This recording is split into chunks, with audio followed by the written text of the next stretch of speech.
Hey guys, so I'm researching stereoscopic 3D. Although 3D stereoscopic technology is used in almost every major blockbuster film that's come out within the last decade, it actually goes pretty far back, all the way back to its roots where Leonardo da Vinci was studying depth perception, or when Sir Charles Wheatstone utilised 3D geometric stereoscopic drawings and created a device to view them called a reflecting mirror stereoscope. This was all in an effort to just further explain the phenomena, which is binocular vision. But the real true pinnacle in which 3D stereoscopic kicked off was with William Gruber's invention, which was the Viewmaster. This is where the industry fully started, back from its roots. There are two main methods to be able to produce 3D stereoscopic material. One is to do this via capturing the footage live with a dual camera rig, or the other one is to create it in post through various things such as disparity maps. Although both are viable to be able to create stereoscopic material, the one that will always outshine the other one, at least in the present day, is definitely shooting the live footage via a dual camera rig. It accounts for many different things that doing it solely in post just can't account for. After all, the best stereoscopic imagery involves more than just a parallax created in post. There's reflections, refractions, glitter, opaqueness, and all other sorts of asymmetric visual cues.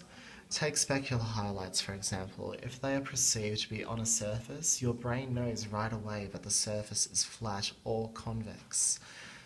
But if the spec highlights seem closer to you than the surface is concave, the 2D to 3D conversion jobs, they just don't bother reconstructing that. Although it is noted that in certain cases 3D desired subject matter is going to be at a fair...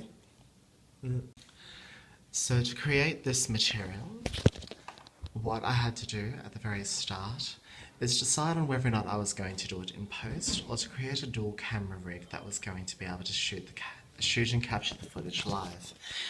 After doing a little bit of research, the obvious choice for better results was to create a dual camera rig. This did, however, start to create some problems that I will go through very shortly. So first of all, I created the rig and I based it around a Canon 5D Mark II. This created my first set of problems because the Canon 5D Mark II's body is a little bit different than the Canon 5D Mark III's body. So being different sizes and different weights meant that not everything was leveled. This was easily corrected though,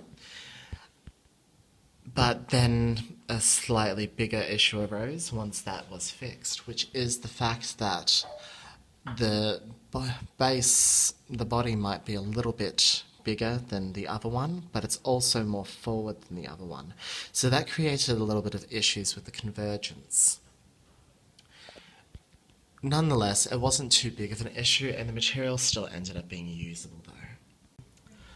Once the convergence issue was settled, then it was a matter of getting the two separate lenses on the two separate cameras matching enough so that we could have it workable. There's no such, as Tim Bayer said, there is no such thing as a perfect stereoscopic 3D material. There's just no such thing. The human eye is not perfect, so neither can the material be. We can only get it as close as possible. Closer to the target, of course, means you get better stereoscopic material. So the problem was that one of the lenses was 50mm and the other one wasn't. Fortunately, the other lens is able to be converted into a 50mm lens, so by doing a few adjustments we were able to get the material looking rather similar to each other. The end result was that the centre of the work was completely usable, and then we were able to crop the material we'd be able to crop the material out around the edges later.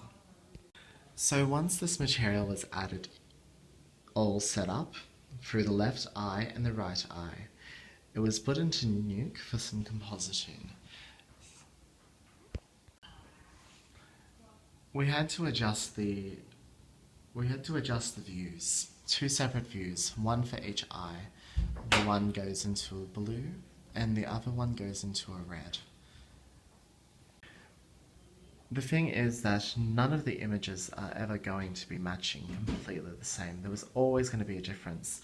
When you look through one eye and the other one, going left from right, there is always a difference in your perspective. There is always a difference in your convergence.